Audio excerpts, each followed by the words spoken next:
नमस्ते। मैं नीरज संसनवाल आज आपके समक्ष तुलसी द्वारा कृत राम लक्ष्मण परशुराम संवाद लेकर उपस्थित हुई हूँ।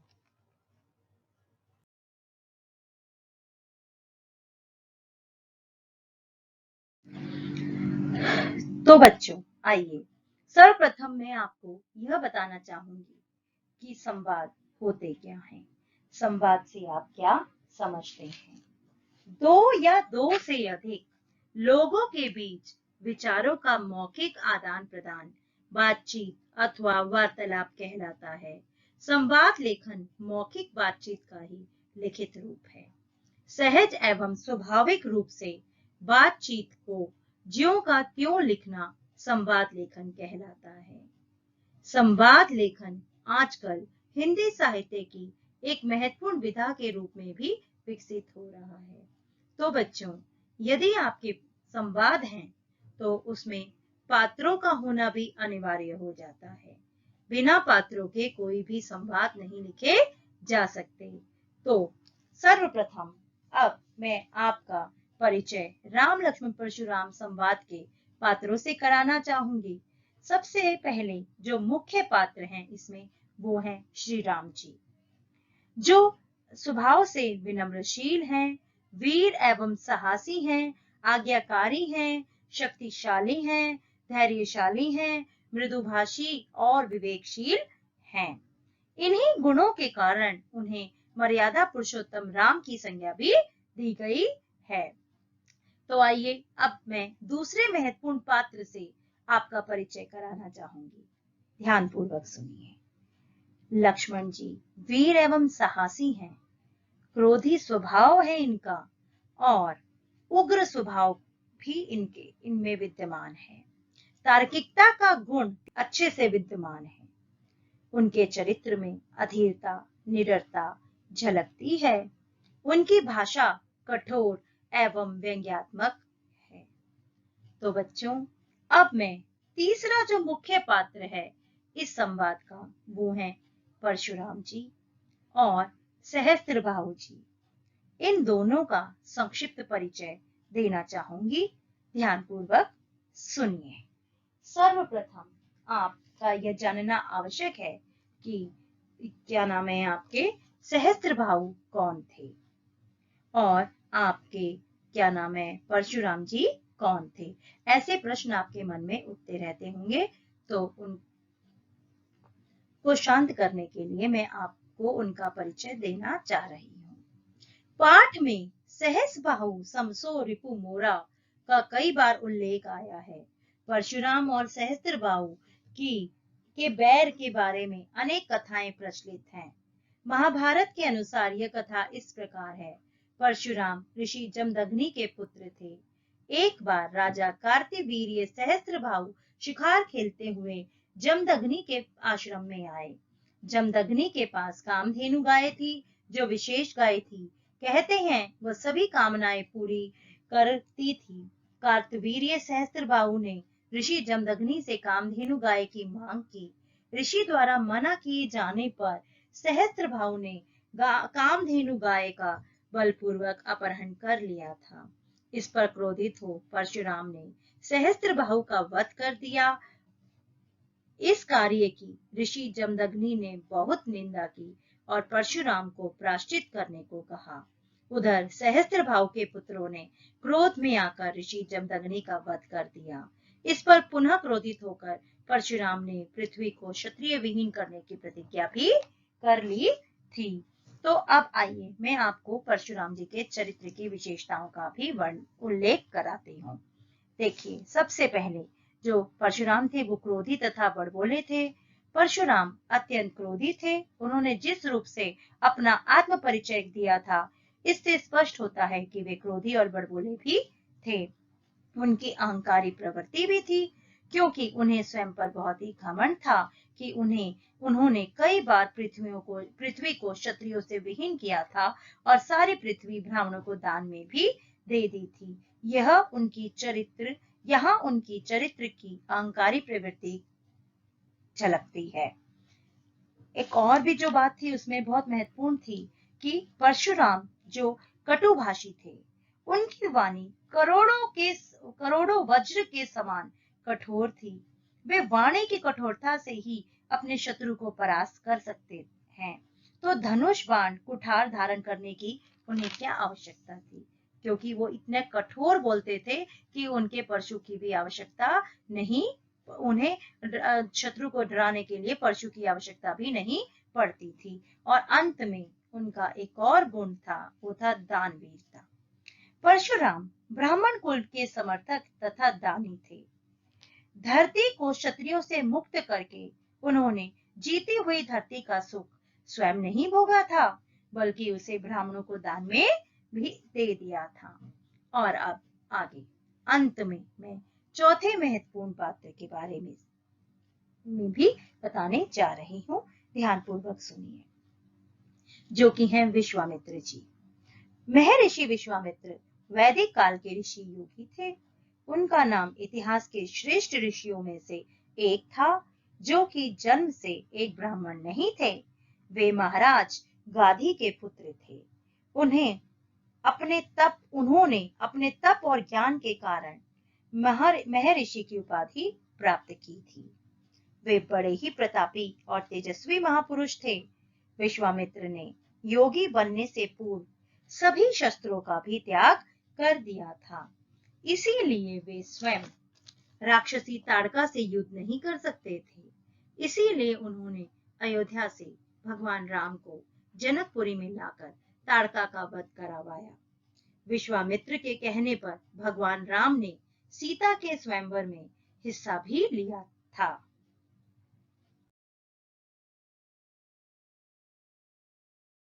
बच्चों, सर्वप्रथम आपको यह जानना आवश्यक है कि भक्ति है क्या।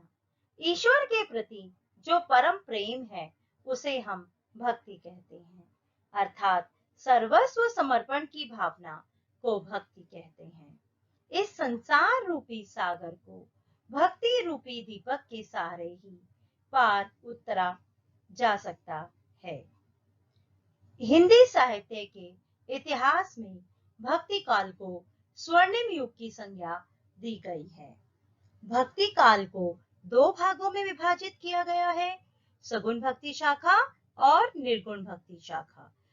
सगुण भक्ति शाखा के अंतर्गत मूर्ति पूजा, माला जपना, तीर्थाटन, मंत्रोच्चारण, व्रत उपवास, रूप आकार इत्यादि आते हैं। जबकि निर्गुण भक्ति शाखा के अंतर्गत बाह्य आडंबरों का विरोध करते हुए आध्यात्मिकता की ओर संकेत किया जाता है। सगुण भक्ति के अंतर्गत दो वर्ग आते हैं, राम भक्ति शाखा और कृष्ण भक्ति शाखा। जिन्होंने राम की भक्ति की वो राम भक्ति शाखा के अंतर्गत आए, और जिन्होंने कृष्ण की भक्ति की वो कृष्ण भक्ति शाखा के अंतर्गत आए। तो बच्चों, अब मैं सबसे पहले आपका परिचय राम भक्ति शाखा के परम कवि संतों से कराती हूँ।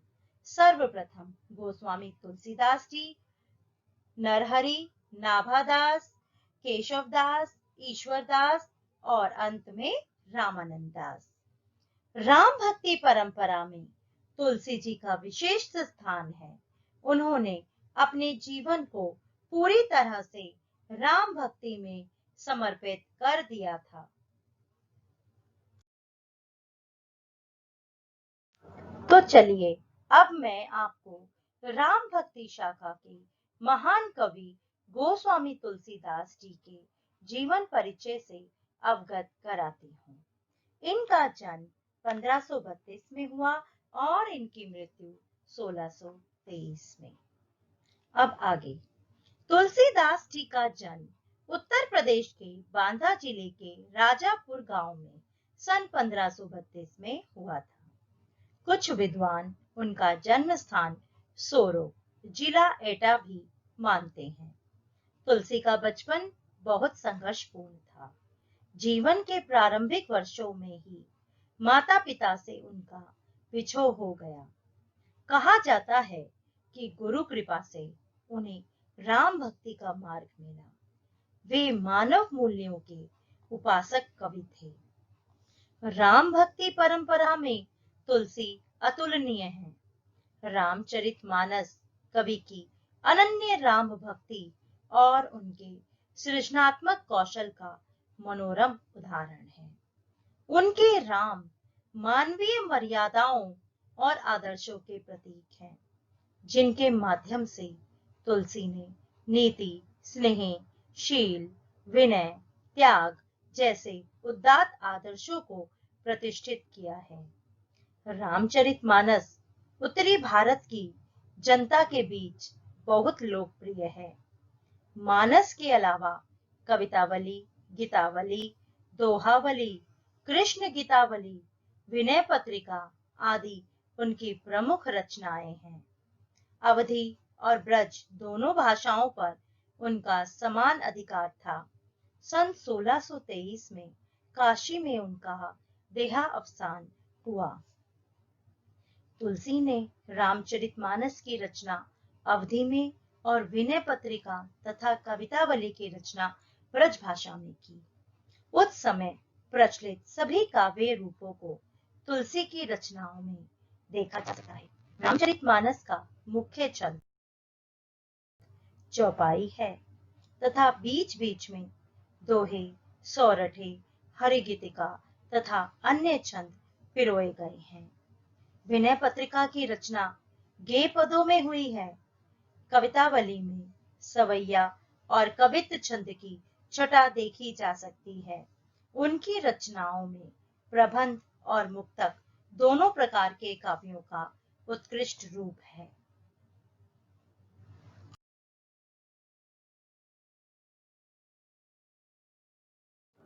आइए अब मैं रामचरितमानस से आपका परिचय कराती हूँ।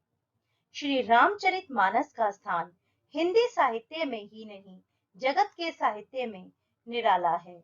इसके जोड़ का ऐसा ही सर्वांग सुंदर, उत्तम काव्य के लक्षणों से युक्त, साहित्य के सभी रसों का आस्वादन करने वाला, काव्य कला की दृष्टि से भी सर्वोच्च कोटि का तथा आदर्श गृहस्थी जीवन, आदर्श राजधर्म, आदर्श पारिवारिक जीवन, आदर्श पातिव्रत धर्म, आदर्श भ्रातृ धर्म के साथ साथ सर्वोच्च भक्ति, ज्ञान, त्याग, वैराग्य तथा सदाचार की शिक्षा देने वाला, स्त्री पुरुष, बालक वृद्ध और युवा सबके लिए समान उपयोगी एवं सर्वोपरि सगुण साकार भगवान की आदर्श मानव लीला तथा उनके गुण, प्रभाव, रहस्य तथा प्रेम के गहन तत्व को अत्यंत सरल, रोचक एवं ओजस्वी शब्दों में व्यक्त करने वाला कोई दूसरा ग्रंथ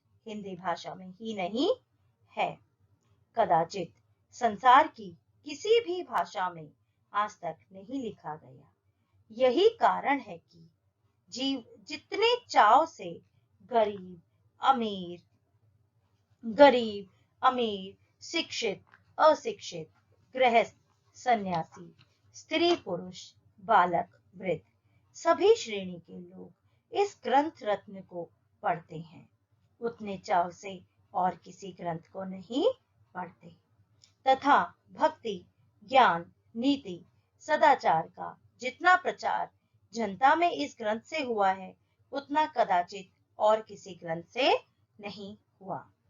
अब आइए पाठ की भूमिका बांधते हुए, यह अंश रामचरितमानस के बालकांड से लिया गया है। सीता स्वयंवर में राम द्वारा शिव धनुष भंग के बाद मुनि परशुराम को जब यह समाचार मिला तो वे क्रोधित होकर वहां आते हैं।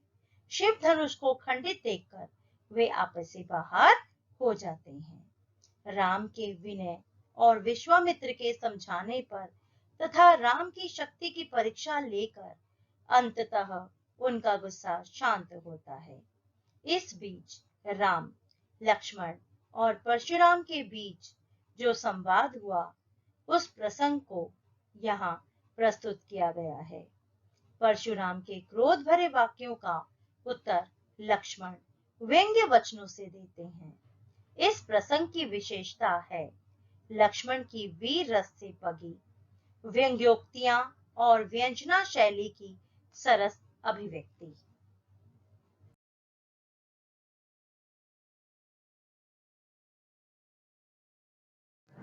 चलिए सर्वप्रथम मैं इस चौपाई का सस्वर वाचन करूंगी और इसके कठिन शब्दों के अर्थ आपको बताऊंगी और फिर इसकी व्याख्या करूंगी। कृपया ध्यानपूर्वक सुनिए।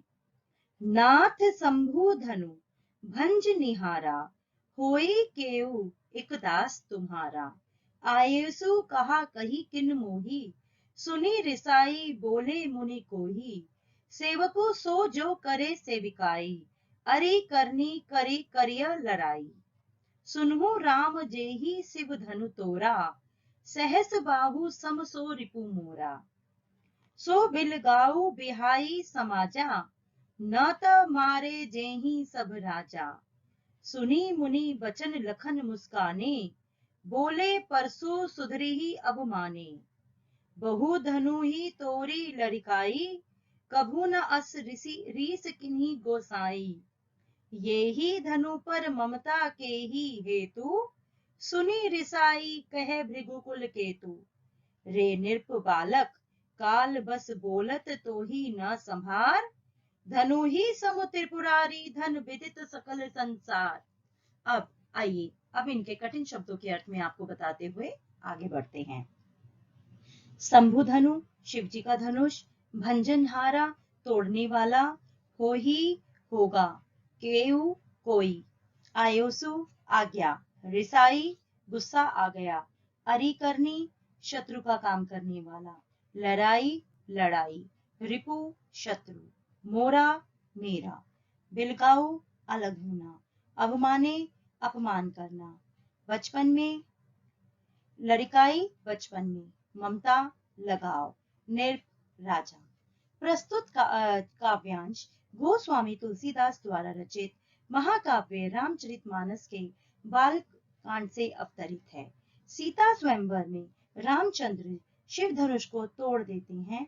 जब परशुराम को यह समाचार मिलता है तो वे क्रोधित होते हुए वहां आते हैं और राम लक्ष्मण से क्रोधपूर्ण अवस्था में संवाद करते हैं। यहाँ वही संवाद लिया गया है। जब मुनि परशुराम अत्यंत क्रोध में भरकर राजा जनक से पूछते हैं कि इस शिव धनुष को किसने तोड़ा है, तब राम ने सभी को भयभीत जानकर स्वयं उत्तर दिया। सीता स्वयंवर पर परशुराम जी का रौद्र रूप देखकर श्री राम स्वयं को परशुराम का दास कहकर विनम्र वाणी से उनका क्रोध शांत करने का प्रयास करते हैं और कहते हैं कि हे स्वामी, शिवजी के धनुष को तोड़ने वाला तुम्हारे ही किसी दास के अतिरिक्त कौन हो सकता है? यदि आपकी आज्ञा हो तो मुझसे कहो। राम की इस बात को सुनकर परशुराम जी क्रोधित होकर बोले, सेवक वही होता है जो सेवा का कार्य करता है। यदि कोई सेवक शत्रु जैसा कार्य करता है तो उसके साथ लड़ाई ही करनी पड़ेगी। वह जो कोई भी हो, कृपया इस समाज को छोड़कर कृपया अलग हो जाए, अन्यथा उसके कारण अन्य सभी राजा भी मारे जाएंगे। मुनि के इन क्रोधित वचनों को सुनकर लक्ष्मण जी मुस्कुराने लगे। लक्ष्मण जी ने परशुराम जी से कहा, हे मुनि, बचपन में हमने ऐसी बहुत सी धनुइयां तोड़ डाली, तब आपने ऐसा क्रोध कभी नहीं किया। इसी धनुष पर आपकी इतनी ममता किस कारण से है? यह सुनकर भृगु वंश की ध्वजा स्वरूप परशुराम जी कुपित होकर कहने लगे, अरे राजपुत्र, काल के वशीभूत होकर तुझे बोलने की कोई समझ नहीं रही। क्या तुम यह नहीं जानते कि ये शिवजी का प्रिय धनुष है? अर्थात यह बात तो पूरे संसार में विख्यात है, अर्थात सारे संसार में शिवजी का यह धनुष विख्यात है, जिसे तुम धनुही के समान कह रहे हो।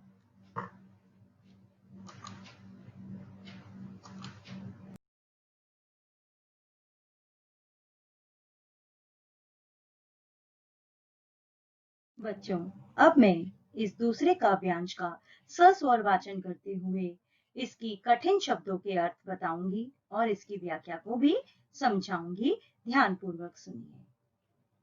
लखन कहा हसी हमरे जाना, सुनहु देव सब धनुष समाना। काशति लाभु जून धनु तोरे, देखा राम नयन के भोरे।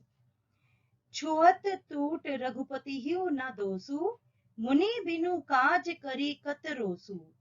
बोले चिते परसु की ओरा, रे सठ सुनेहि स्वभाव न मोरा।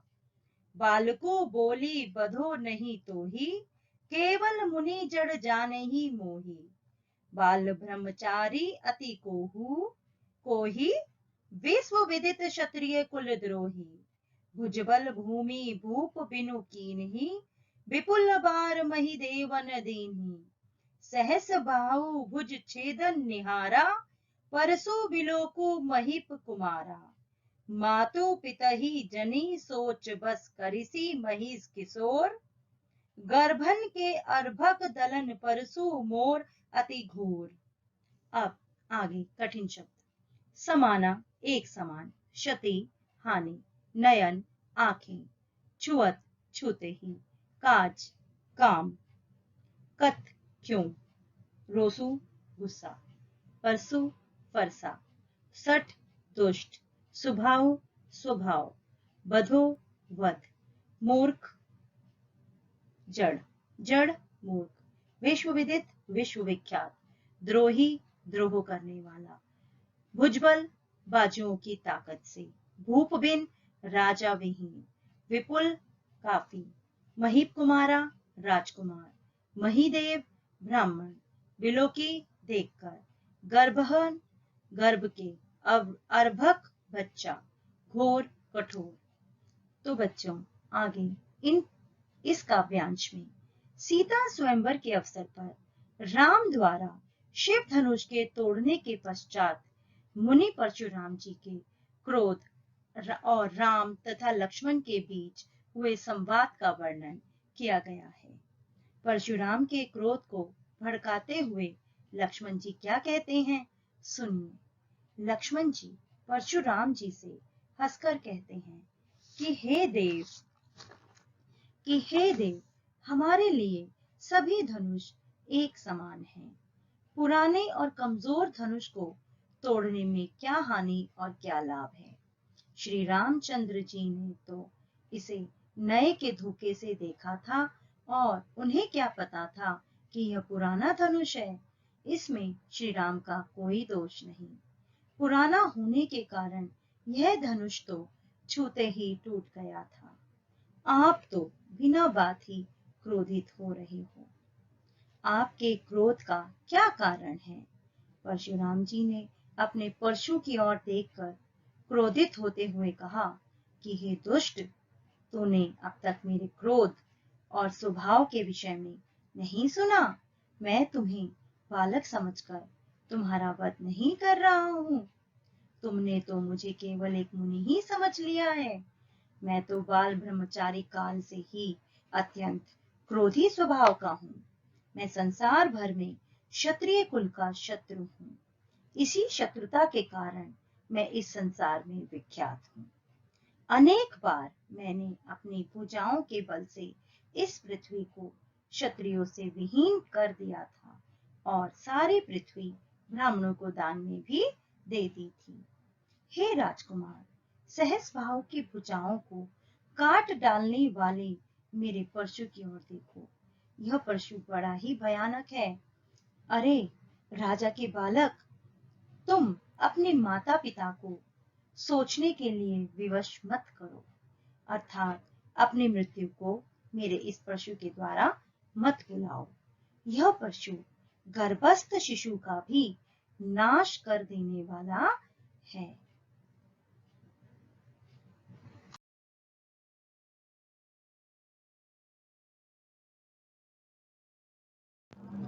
धन्यवाद।